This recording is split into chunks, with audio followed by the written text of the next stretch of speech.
রাজ্যের আর এক মন্ত্রী বলছেন তোলাবাজির মধুতে আসক্ত হলে কড়া দাওয়াই।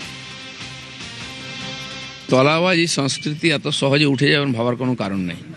পুলিশকেও বলা হয়েছে এরকম কমপ্লেন এলে তাদেরকে অ্যারেস্ট করা, ব্যবস্থা নেওয়া, এবং সেই তোলাবাজরাই আমাদের অনেক লোকের সঙ্গে চিপকে গেছে।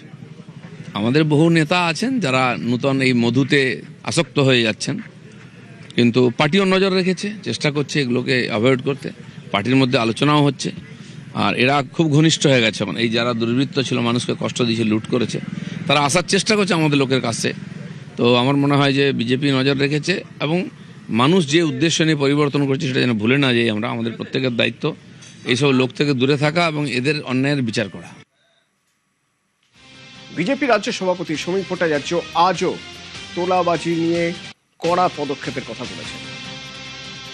একটা অভিযোগ আছে যে কিছু কিছু জায়গায় কিছু মানুষ যাচ্ছেন, 4 ঘন্টার বিজেপিও তার মধ্যে আছে। কয়েকটি ক্ষেত্রে একটি দুটি জায়গায় নিচু তলায় কিছু বিচ্যুতি আছে, সেগুলোকে পার্টিগতভাবে আমরা ঠিক করার চেষ্টা করছি, এবং অত্যন্ত কঠোর হাতে আমাদের মুখ্যমন্ত্রী শুভেন্দু অধিকারী প্রথম দিন থেকে এর বিরুদ্ধে ব্যবস্থা নিয়ে চলেছেন। সাংগঠনিকভাবে চিহ্নিত করে পার্টি যা ব্যবস্থা নেওয়ার নেবে, এবং যারা যারা এই কাজ করছেন, একটু বাড়াবাড়ি করছেন, যা করার কঠোর হাতে আমাদের মুখ্যমন্ত্রী শুভেন্দু অধিকারী সেটাকে দমন করে দেবেন।